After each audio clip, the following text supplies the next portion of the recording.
Rickshaw वाली party कहां से मंजूर शुदा है? रिक्शा वाली पार्टी तो मंजूर शुदा है ही नहीं। बात पर फिरका प्रस्त मुखालफत की बातें करते हैं। अमल 0/0/0 सन्नाटा ही सन्नाटा है। अखिलेश सिंह यादव 2012 से लेकर 2017 तक उत्तर प्रदेश का ये वजीर आला रह चुका है। वो क्यों भूल जाते हैं कि इन्होंने 3 टर्म में बीजेपी शिवसेना से पैक्ट करके मालेगांव कारपोरेशन में मेयर का ओहदा हासिल किए। मालेगांव म्युनिसिपल कारपोरेशन का चुनाव समाप्त पर आ चुका है। डोर टू डोर लोगों से मिला जा रहा है, पैसों की रेलपेल की बातें आ रही है सामने, और जलसा और मीटिंग के दौर चला हुआ है। इसमें हर पार्टी अपने अपने तौर से कुछ न कुछ प्रोग्राम लेकर आ रही है। अब आगे उन प्रोग्राम के मुताबिक वो काम करती है कि नहीं करती, ये तो आवाम देखेगी। लेकिन असली बात यह है कि जो लोग फिरका परस्ती की मुखालफत कर रहे हैं वो है क्या? वो क्यों भूल जाते हैं कि इन्होंने 3 टर्म में बीजेपी शिवसेना से पैक्ट करके मालेगांव कारपोरेशन में मेयर का ओहदा हासिल किए। जो लोग मेयर ओहदा के लिए फिरका परस्तों से हाथ मिला लिए, वो अगर आज कहे कि हम फिरका परस्तों को कारपोरेशन में बैठने नहीं देंगे, उनको इख्तियार नहीं देंगे, तो हम उनसे पूछते हैं कि भाई रिक्शा वाली पार्टी कहां से मंजूर शुदा है? रिक्शा वाली पार्टी तो मंजूर शुदा है ही नहीं। जब वो मंजूर शुदा नहीं है तो इलेक्शन के फौरी बाद उनको भगा दिया जाए या वो भाग जाए। इसलिए मेरा कहना यह है कि जो आज फिरका परस्त मुखालफत की बात कर रहे हैं, असली में ये वो है नहीं। इनके कारपोरेटर जैसे ही मुंतखब होंगे, अगर गठ बनने से पहले कमिश्नर के पास, महसूल कमिश्नर के पास रजिस्टर्ड गठ करने से पहले पहले या तो इनके कारपोरेटर भगा दिए जाएंगे या खुद भाग जाएंगे। तो इनका जो मामला है, फिरका परस्तों को बैठने नहीं दे सकते, ये सरासर वहां पर समझ में आ सकता है। दूसरी जानिब बात बात पर गिरना डैम का पानी वहां चला गया, चंकापुर का डैम पानी दाबाड़ी चला गया, ये पानी वहां चला गया, उधर काम हो रहा है, इधर नहीं काम हो रहा है। बात पर फिरका परस्त मुखालफत की बातें करते हैं। अमल 0/0/0 सन्नाटा ही सन्नाटा है। किस बल पर ये बातें करते हैं? इनका जो कौमी सदर है, ऑल इंडिया सदर है, अखिलेश सिंह यादव 2012 से लेकर 2017 तक उत्तर प्रदेश का ये वजीर आला रह चुका है। और 2013 में मुजफ्फरनगर में जबरदस्त फसाद टूट कर पड़ा था। इस फसाद में सैकड़ों मुस्लिम श्यामली नाम के गांव से हिजरत करके दूसरे गांव में चले गए। आज तक हम 2026 में दाखिल हो गए हैं, आज भी वो मुसलमानों को उनके गांव में वापस नहीं लिया गया है, ना वो गए हैं। तो अखिलेश सिंह यादव जिनके दौर वजारत में, दौर वजीर आला के दौर में मुसलमानों पर जुल्म हुआ, मुसलमानों पर जाती हुई और वही जेलों में गए, तो हम कैसे मान ले कि जिनका आका मुसलमानों के लिए कुछ नहीं करता, वो ये क्या करेंगे? रह गई बंबई की बात।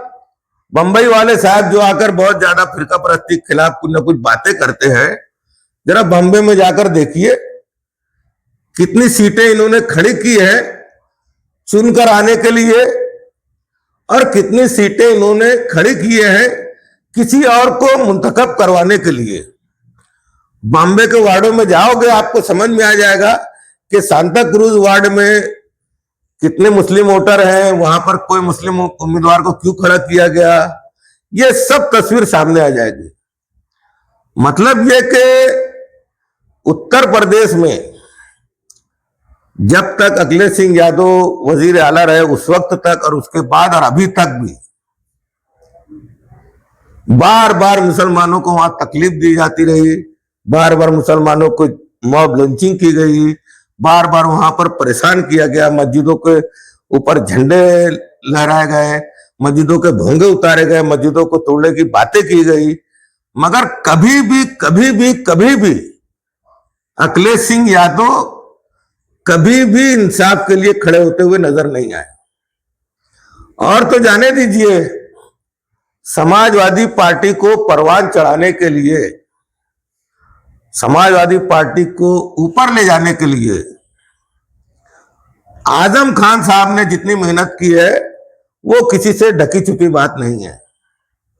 आज क्या पोजीशन है, आजम खान आज जेल में है, बेशुमार इल्जामात उनके ऊपर लगाए जाते हैं, जितने मुकदमात उनके ऊपर है, अगर रोजाना एक की तारीख पड़ जावे तो पूरा साल सिर्फ मुकदमात की तारीख पर हाजिरी लगाने में उनकी चली जाएगी। उस टाइम अखिलेश खामोश है, उन्होंने यूनिवर्सिटी बनाई, उसके ऊपर ये खामोश बैठे, उनके ऊपर तोड़फोड़ करने की बातें हो रही है, बंद करने की बातें की जा रही है। पूरे आजम खान के पूरे परिवार को, पूरे खानदान को तहस नहस कर दिया गया, उनके तमाम कमाई को तबाह बर्बाद कर दिया गया। अखिलेश सिंह यादव ने कुछ नहीं कहा। जब अखिलेश सिंह यादव इनका कौमी सदर, ऑल इंडिया सदर कुछ नहीं करता है तो ये क्या कर लेंगे, ये क्या करेंगे फिरका परस्ती के खिलाफ, ये क्या बातें करते हैं। और क्या ये बात छुपी है क्या कि कौन बंबई जाता है, कौन फडणवीस से मिलता है, कौन अजीत दादा पवार से मिलता है।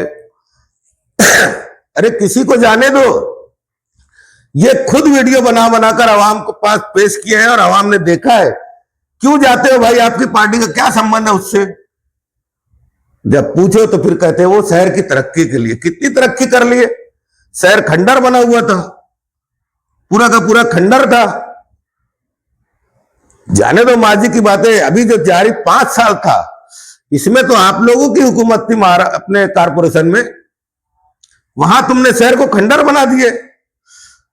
वो तो ठीक है, मालेगांव के एमएलए साहब ने, कुछ दादा भूसे साहब ने और कुछ लोगों ने किसी न किसी तरीके से शहर में कुछ सड़कें बनाए, कुछ कामकाज किए, कुछ तामीराती काम किए तो शहर में कुछ दिखना शुरू हो गया है, वरना इन्होंने तो खंडर बनाने में कोई कसर नहीं छोड़ी थी। तो मेरा मतलब यह है, सिर्फ फिरका परस्ती के खिलाफ वावला मचाना और अमल में कोरे रहना यह तो कोई बात नहीं हुई। और कारपोरेशन में हिफ्जान सेहत की बात होती है, सेहत सफाई की बात होती है, तामीराती कामों की बातें होती है, वहां कानून नहीं बनता। फिरका परस्ती हिमायत और मुखालफत में कानून नहीं बनते। तुम अगर अदालतों में जाकर जन्म दाखिला मामले में कैद लोगों की हिमायत में या मुखालफत में या कह लो कि उनकी हिमायत में खड़े होकर कुछ बयानबाजी दे देते हो, तो उस बयानबाजी से क्या हुआ? आज तक कोई छूट कर आया? किसी को छुड़ा नहीं पा रहे हो मगर इल्जामात दूसरों पर लगा रहे हो। किसी को काम करने नहीं देते मगर खुद जो है काम करते भी नहीं है। ना फिरका परस्ती की बातें तुम्हारे मुंह से कहीं अच्छी अच्छी लगती नहीं। हर हफ्ता जाना, हफ्ता नहीं तो 15 दिन में जाना और फडणवीस से, अजीत दादा पवार साहब से और कुछ लोग तो बाकायदा शिंदे साहब से मुलाकात करते हैं। इन मुलाकातों का राज क्या है? इन मुलाकातों की वजह क्या है? क्या उनसे जाकर फिरका परस्ती के खिलाफ लड़ाई लड़ते हो? कोई लेटर वहां दाखिल किए हो क्या कभी? फिरका परस्ती नहीं होना चाहिए। सिर्फ आना, बयानबाजी करना, यूट्यूब पर बयान दे देना, ये कोई मतलब नहीं है। इसलिए मैं मालेगांव शहर की आवाम से गुजारिश करूंगा कि ये जो चुनाव चल रहा है, इस चुनाव में सोच समझकर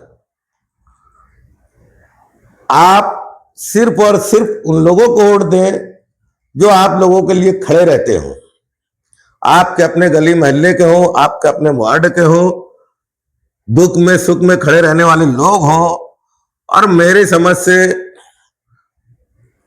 अच्छी लीडरशिप के अंडर में हो। तो मालेगांव में हर किसी ने देखा होगा कि एमआईएम के जो असदुद्दीन अवैसी साहब हैं, ये हमेशा से पार्लियामेंट हाउस में हर जुल्म जाति के खिलाफ बोलते रहते हैं, हर जुल्म जाति के खिलाफ लड़ाई करते हैं। पार्लियामेंट हाउस में आज की तारीख में सिर्फ 2 नाम ऐसे हैं जो जुल्म नाइंसाफी के खिलाफ वहां आवाज उठाते हैं। एक है आम आदमी पार्टी के संजय सिंह जो राज्यसभा में है, और दूसरे असदुद्दीन अवैसी साहब। बाकी सब जीरो बड़े सन्नाटा है। कांग्रेस पार्टी भी सिर्फ नाम नेहात की सेकुलर है। सेकुलर है तो किसी जुल्म के खिलाफ क्यों नहीं कहते? राहुल गांधी भी कभी कुछ नहीं कहते। बस इनको इख्तियार दे दो, ये इख्तियार के मजे लूटे, इनके साथी जो है वो भी लूटमार करें, यह इनका बात है। तुम आज इंसाफ और हक के लिए लड़ रहे हो क्या? लड़ रहे हो तो सिर्फ अपनी कुर्सी के लिए लड़ रहे हो। कितने जुल्म ज्यादती मुल्क में हुए, तुमने कहीं आवाज उठाई? तुम्हारी आवाज तो गायब रहती है। इसलिए जो लोग हमारे लिए लड़ते हो, जो लोग आवाम के लिए लड़ते हो, उनकी पार्टी को मजबूत बनाएं। अवैसी की AIM इसको उम्मीदवारों को वोट दें जिसकी निशानी पतंग है। पतंग 1 नंबर, 4 नंबर, 6 नंबर, 12 नंबर, ये सब नंबरों के चक्कर में मत पड़ो। हमें अल्लाह ने आंख दिया है, पोलिंग बूथ पर जाओगे तुमको पतंग दिख जाएगा, पतंग के सामने की बटन दबा देना। इतना ही कहकर मैं अपनी बात खत्म करता हूं। जय हिंद, अस्सलाम वालेकुम।